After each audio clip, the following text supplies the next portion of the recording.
Like most U.S. businessmen, Joe Ferrara has been sizing up Donald Trump's plans for the economy. As one of just a few remaining U.S.-based clothing manufacturers, he thinks tariffs on imports would be a good fit.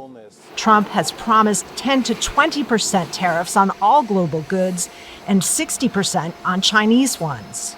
Tariffs are a very powerful tool. When we manufacture a product, we are competing against imports.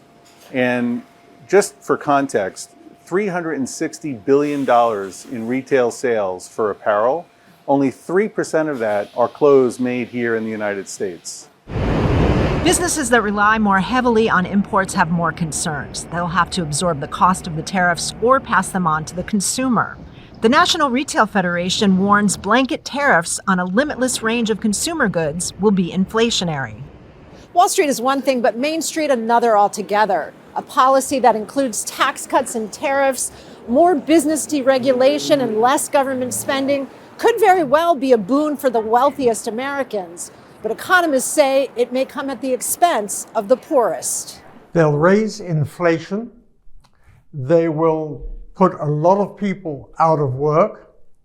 They will benefit a tiny percentage of the American population.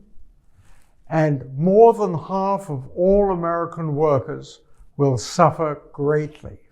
Trump's stated plan to deport thousands of illegal immigrants could have a ripple effect on the economy and increase labor costs.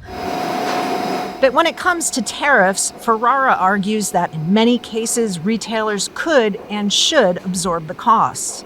We've estimated that with 20% tariffs, our workforce can triple. We have 115 workers. That's adding over 230 workers to the economy. And that's just one player. Multiply that by thousands and you have millions of jobs. The idea is to boost U.S. manufacturing. The question, will working class Americans have to pay the price? Kristen, Saloomey, Al Jazeera, New York. Make sure to subscribe to our channel to get the latest news from Al Jazeera.